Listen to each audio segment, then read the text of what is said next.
সূরা বাকারা ২৮৪। আসমান এবং জমিনে যা কিছু আছে সমস্তই আল্লাহর।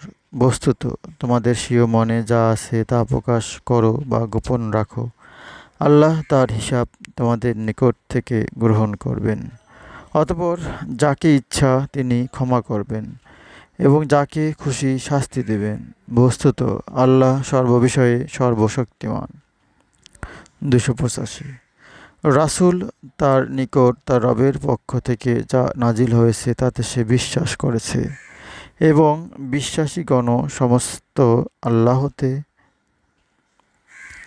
তার ফেরেশতাগণে, তার কিতাবসমূহে এবং তার রাসূলগণকে বিশ্বাস করেছে ও বলেছে, আমরা তার রাসূলের মধ্যে কোনো পার্থক্য করি না।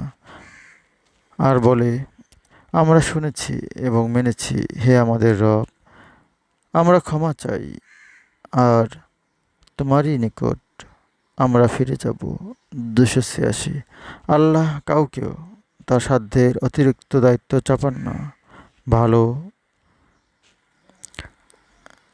বা মন্দ যে যা উপার্জন করবে সে তারই কর্মফল পাবে।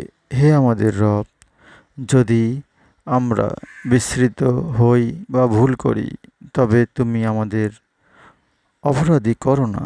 হে আমাদের রব, পূর্ববর্তীগণের উপর যেমন গুরুদায়িত্ব অর্পণ করেছিলে আমার উপর তেমন গুরুদায়িত্ব অর্পণ করো না।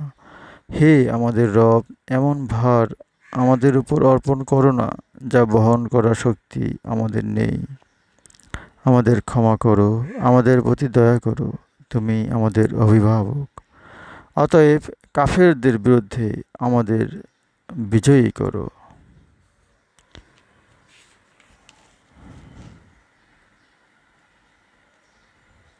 হে আল্লাহ, আমাদের সকলকে কোরআন বুঝে পড়ার তৌফিক দান করো। হে আল্লাহ, আমাদের সকলকে কোরআনের আইন মেনে চলার তৌফিক দান করো। হে আল্লাহ, আমাদের সকলকে